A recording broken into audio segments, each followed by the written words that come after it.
Dalam dunia ini kita hidup dengan, semua orang hidup dengan ujian dia. Dan tak ada orang yang tak ada kena ujian. Dia tak kira orang ujian ni baik ataupun tak baik. Orang yang lebih baik dan terlalu suci nak dibandingkan kita seperti Maryam, Allah uji dia mengandung, sementara nak 9 bulan macam-macam orang cakap. Bapak kau orang baik, kau boleh buat kerja macam ni. Nabi kita Muhammad berapa lama? Bukan orang yang paling bijak dikatakan gila. Orang yang paling dekat dengan Tuhan dikatakan tukang sihir. Nabi itu dihubungi oleh Tuhan. Tukang sihir dihubungi oleh syaitan. Seorang Nabi diberikan kaitan dengan syaitan. Apa yang tak dikata kepada dia? Insan lalui perjalanan ini. Kalau kita fikir apa yang orang kata, zaman sekarang ni internet, ada orang aja nak baca pula apa komen orang kat dia. Kita tak boleh hidup. Ujian demi ujian kita lalui dalam hidup. Kita doa kepada Allah. Pada hari kita lalui ujian itu, kita rasakan macam kita tak boleh keluar daripadanya.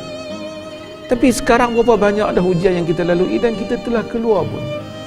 Ada ujian diri kita, ujian anak kita, ketika kita termenung kita, kemudian kita keluar daripadanya. Rahman Allah. Allah berbicara dengan kita. Sebahagian kita, amalan kita pun tidak banyak. Tuhan rahmati kita dengan memberikan ujian supaya dihapuskan sebahagian dosa kita dan diangkat kita dan diberi pahala kepada kita. Kita tidak meminta ujian daripada Tuhan. Kita tak disuruh mencari ujian. Tetapi apabila ia telah berlaku kepada kita, ia adalah kurniaan Tuhan kepada kita. Karena asyaddan nas balaan, orang yang paling dahsyat kena uji ialah al-anbiya, para nabi. Sebahagian ujian yang kena pada kita memang pasal kita sendiri. Kita dalam bahasa kita cari pasal. Tapi para nabi dia tak cari pasal. Dia mendapat bebanan itu daripada Tuhan. Dia terpaksa lalui. Inilah kehidupan. Kehidupan ini sangat tertekan. Jika kita tidak ada sesiapa untuk kita berbicara dengan dia. Nak cerita kat kaunselor, nak cerita kat orang tak nak dengar. Tapi agama telah memberikan harapan yang besar. Tuhan menyuruh kita menceritakan masalah itu kepadanya. Tuhan itu maha mengetahui, tetapi dia mahu manusia itu ilhah. Dia mahu manusia itu merintih. Allah bertanya para nabi, dia maha mengetahui. Nabi Ayub alaihi salam, dia menyatakan, Rabbi inni massani ad-dur wa anta arhamur rahimin. Wahai Tuhanku, aku disentuh oleh kesusahan, kemudaratan, sedangkan engkaulah yang paling penyayang di kalangan yang penyayang. Disebut, dia tahu Tuhan tahu, tapi Tuhan ingin melihat kalimah-kalimah merintih kepadanya. Dia ingin melihat kerendahan diri hamba-Nya. Dia mahu hamba-Nya berhubung dengan dia. Kerana Tuhan mengujinya, dia dapat berbicara dengan Tuhan. Dan beberapa orang terlupa untuk berbicara dengan Allah. Ramai orang kerana diuji dia bangun tahajud. Kerana diuji dia sering berdoa. Kerana diuji dia sering beristighfar. Dan dunia ini jika berjalan oleh tanpa kita ketahui di mana penghujungnya, kita semua berduka cita. Apa nak jadi ke aku? Apa nak jadi ke aku? Kita sering tanya, tapi kita sebenarnya semuanya tahu. Orang kaya, orang miskin, orang pandai, orang bijak, berbagai-bagai cerita yang ada di dalam episod hidupnya, tetapi pengakhiran ceritanya sama, iaitu kita mesti mati. Dan semua daripada awal sehingga akhir, tempat berhimpunnya juga sama, iaitu mahsyar. Dan penyudahan hidup ini gembira ataupun tak juga sama. Sama ada syurga ataupun neraka. Dalam hidup ada dua bahagian. Satu bahagian yang kita tak pilih, satu bahagian yang kita pilih. Bahagian yang kita tak pilih macam mana? Keturunan kita tak pilih. Kita nak putih ke, nak handsome ke, kita tak pilih. Kita tak mampu pilih family yang lahirkan kita. Kita tak mampu pilih negeri yang lahirkan kita. Di mana tempat kita lahir, kita tak pilih. Banyak lagi perkara yang kita tak pilih. Kadang-kadang kita tak pilih. Kita bawa kereta dengan baik, di lorong yang betul, ikut peraturan. Kereta lain langgar kita. Kita tak pilih. Kita tak kata ke orang, tak ganggu orang serang kita. Kita tak pilih. Kerana kita tak boleh kontrol dia. Semua bahagian yang kita tak pilih, Allah tidak menyalahkan kita, bahkan diberi pahala kerana bebanan terhadap bahagian itu.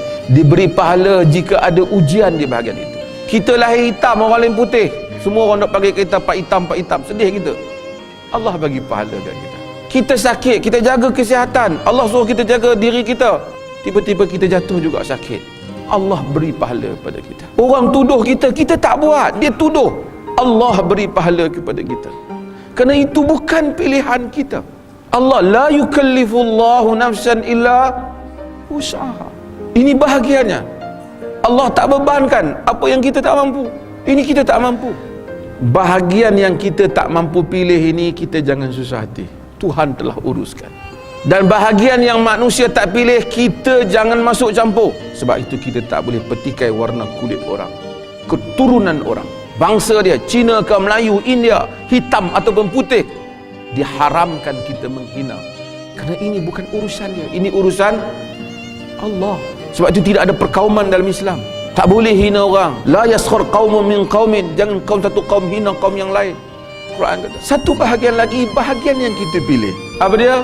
Nak jadi baik ataupun tak mau baik, nak buat baik ataupun tak mau buat. Ruang yang kita boleh pilih, nak sedekah ataupun nak kedekut, nak berbudi bahasa ataupun nak kasar. Ini ruang yang kita boleh pilih. Akhlak, ibadah, akidah, nak percaya ataupun tak mau percaya. Bahagian yang kita boleh pilih, ini yang akan dibawa ke akhirat besok. Kita jangan susah hati yang kita tak pilih ni, Allah akan luruskan. Kita susah hati yang kita pilih ni, dibimbangi ia salah. Ini yang selalu saya sebut. Contoh, satu orang naik ke bangunan tinggi, cuci bangunan. Nak bagi contoh yang ekstrim jelas. Dia cuci bangunan tinggi, tergelincir dia jatuh ke bawah. Dia tak pilih, dia jatuh ke bawah, dia dapat pahala, Allah beri keampunan, dia mencari rezeki. Orang kata dia terjatuh.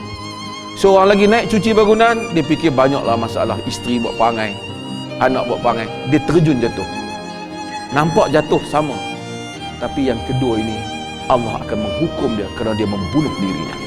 Kerana yang pertama tanpa pilihannya, yang kedua dengan pilihan. Hidup ini akan ada masalah. Kita doa, ya Allah, jangan kau bebankan aku apa yang aku tidak mampu. La haula wala quwwata illa billah. Kita ulanginya selalu, dan dalam hadis diajar supaya kita ulang. Tidak ada daya dan tidak upaya melainkan dengan Allah. Saya ke siapa ke hanya mampu mendengar. Tapi saya insan, saya juga ada masalah.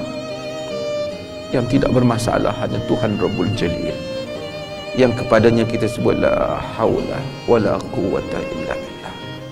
Tidak ada daya dan tidak ada upaya melainkan dengan Allah. Maka banyakkan la haula wala quwwata illa billah, dan kita akan melihat keajaiban dalam hidup ini, bagaimana Allah membebaskan kita dari perkara-perkara yang kita tidak mampu.